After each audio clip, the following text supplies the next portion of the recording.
안녕하세요. 보건교사 1호입니다. 보건교사 2호입니다. 보건교사 3호입니다.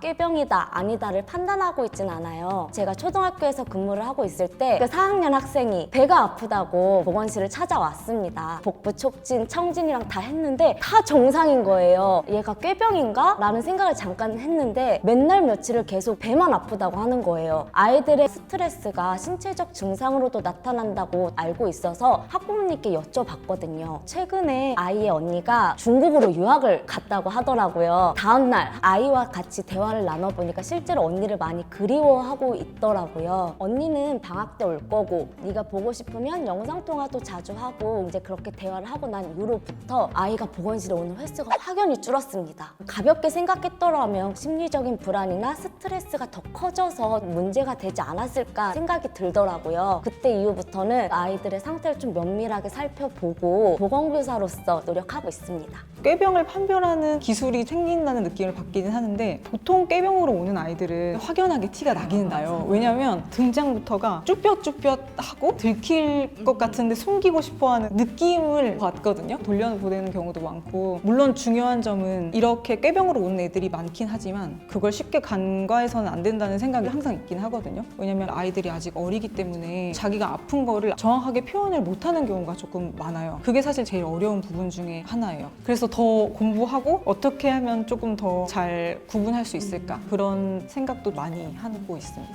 어느 정도는 예측을 할 수 있다고 생각을 하는데요. 응급상으로 정말 안정이 필요한 학생들이 오히려 안정을 못하는 경우도 있기 때문에 또 판별은 필요하다고 생각을 하거든요. 고등학생 같은 경우는 메소드 연기? 연기가 조금 더 늘어요. 어디가 어떻게 언제부터 아팠어? 이런 식으로 끊임없이 질문을 하면은 어느 정도는 판별이 가능하다고 생각을 해요. 이제 증상에 따라서 약을 주잖아요. 그러면 이 약을 먹는 신용을 한다던가 안 먹을래요 라고 하면은 꾀병으로 생각을 하는 경우가 있는데, 꾀병이라고 제가 지나쳤는데 정말 이 학생이 아픈 경우도 있고 심리적인 문제가 있어서 오는 아이들도 있기 때문에 간과하지 않고 아이들을 좀 더 주의 깊게 잘 살피려고 하고 있어요.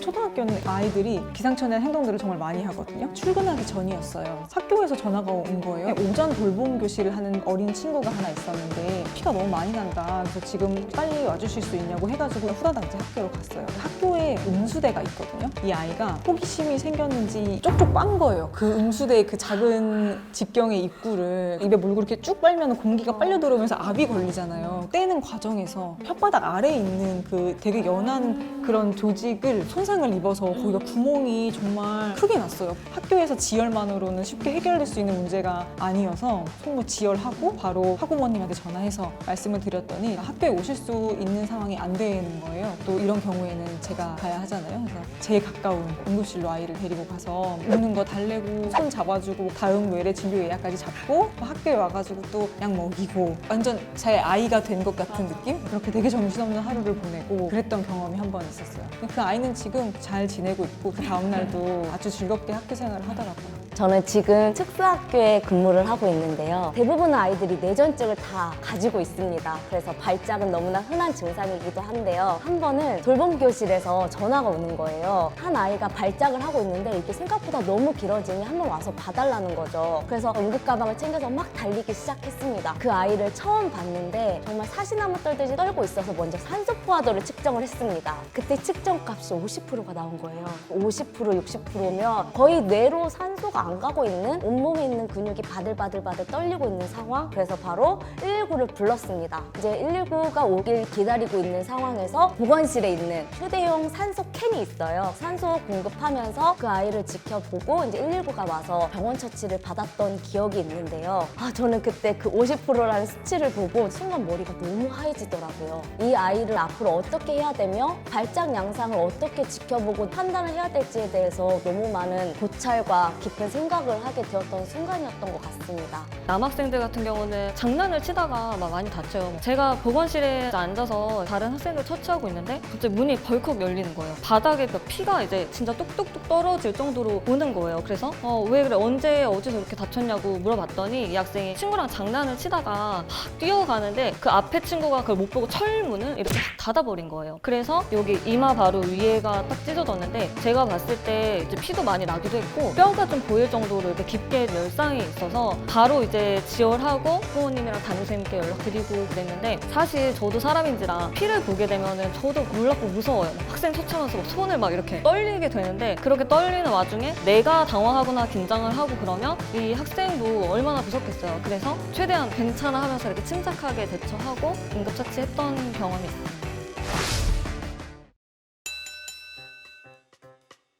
연말에 찾아오는 다면평가와 5월달에 날라오는 문자 한 통에 의해서 속상함을 느끼곤 하는데요. 다면평가는 학교 나름대로의 기준안을 세워서 교사들이 평가를 받는 건데 평가 기준안 자체가 교과 교사에 치중되어 있는 면이 많은 것 같아요. 이제 보건교사 같은 경우는 비교과 교사로 분류되어서 일반 교과 선생님들과 비교해서 너희들 수업 많이 안 하잖아. 최하점. 담임을 맡을 수 있는 상황도 아닌데 너희는 비담임. 최하점. 그리고 생활지도 측면에서 건강 상담도 하고 응급처치도 하고 그런 게 다 생활지도라고 생각이 되어지는데 너희들은 8시간 동안 학교 학생들과 직접적으로 관계되어 있지 않잖아. 최하점. 이러면 저희는 만년 B등급의 교사가 되고 맙니다. 저희는 수업을 하고 싶어도 보건실을 비우면 선생님들이나 관리자분들이 부담감을 느끼기 때문에 수업도 많이 넣어주지도 않으세요. 뿐만 아니라 비교과 교사의 전문적인 영역 관련된 공문은 정말 많이 오잖아요. 거기에 대해서는 아무런 평가를 받지 못한 채 교과 교사의 평가 기준안에 맞춰서 평가를 한다는 점이 많이 속상했습니다. 내가 보건실을 잠시라도 비웠을 때 누군가가 보건실에 왔는데 치료를 받지 못했다라는 상황이 생기는 게 제일 마음에 걸리거든요. 화장실 같은 문제 있잖아요. 제가 정말 계속 이 자리에 있다가 방금 왔다 화장실을 딱 돌아가는데 보건실 문 앞에 막 신발들이 막 있는 거예요. 그냥 학교 보안관님이 계시는데 제 보건실 전화로 교감선생님한테 전화를 하시고 계시더라고요. 그러니까 아이가 다쳐서 왔는데 자리가 없다. 어디 계신지 아시냐. 근데 사실 이상한 뜻으로 전화하신 게 아니라는 건 알거든요. 근데 제 입장에서는 업무 태만처럼 비춰지진 않을까 하는 마음의 그 불편함이 계속 있어요. 근데 이게 한 번이면은 괜찮은데 저도 계속 움직이니까 2번, 3번 반복되면은 그게 스트레스가 되고 심지어 저 행선지 표시를 되게 명확하게 해놓거든요. 아이들은 행선지를 안 봐요. 예를 들어 보건교육실, 수업 중 이렇게 써놔도 담임선생님한테 가면 선생님 없어요!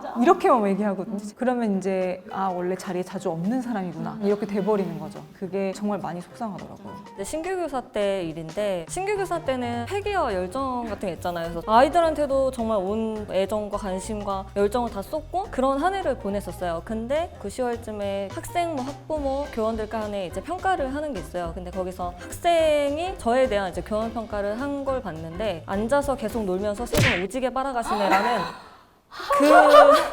그런 악의적인 평가를 봤을 때 굉장히 많이 속상하고 진짜 상처를 많이 받았었어요. 근데 제가 제일 속상한 거는 단편적인 모습만 보시니까 사실은 이제 보건교사가 하루에도 뭐 4, 50명, 많게는 이제 100명 이상의 학생들을 처치하고 여러 가지 보건 수업도 하고 각종 공문 처리와 정말 많은 일을 하고 있는데 뭐 밴드만 그냥 딱 하나 붙여준다라고 이렇게 많이 생각하시는 분들이 있으니까 그런 평가를 들을 때 제일 좀 속상했던 것 같습니다.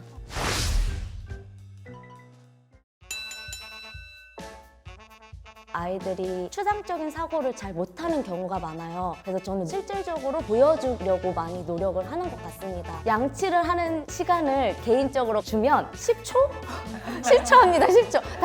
다 했습니다. 네, 저 다 했어요. 이러고 와요. 그걸 어떻게 과연 교육시켜줄 수 있을까 하다가 아이들한테 오레오 과자를 먹여요. 먹이고 나면 치아에 검정색이 끼게 되고 그거를 보고 너희들 치아 상태를 한번 봐봐. 이렇게 하고 치아 그림에다가 그 검정색이 어디에 있는지를 좀 칠하게 한 다음에 양치를 제가 직접 가서 지도를 합니다. 그리고 나서 왔을 때 그 검정색이 하얗게 변하는 거를 직접 눈으로 보여주게 하는 그런 방법을 쓰고 있습니다. 이제 예방 교육을 할 때 제 경험담에서 우러나온 얘기 얘기들을 많이 활용하거든요. 또 예를 들면 이제 막 병원에서의 그런 스토리 할 때 환자의 개인 정보는 얘기하지 않지만 뭐 폐암 환자분이 어떤 식으로 많이 힘들어하시고 항암 치료 받고 이런 것들을 애들한테 얘기해주면은 막연하게 너희 뭐 흡연하지 마, 금연해야 돼 이렇게 얘기하는 것보다 한 가지 그런 사례 또는 이제 경험담들을 얘기했을 때 아이들 더 많이 받아들이고 경각심을 좀 많이 갖는 것 같아요. 아이들은 남의 일은 그렇게 관심이 없거든요. 그때 쩔의 아이들은 자기 위주로 세상이 돌아가는 게 많기 때문에 뭐 사람이 쓰러졌는데 그냥 지나칠 거예요? 이렇게 물어보면 네 그냥 가요 뭐 이런 식으로 막 얘기하거든요. 그러면 만약에 우리 엄마 아빠가 길 가다가 쓰러졌는데 다른 사람이 그냥 지나가면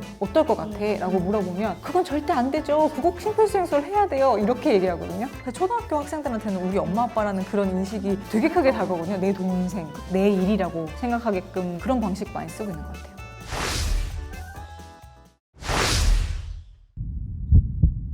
위너는 이호쌤입니다.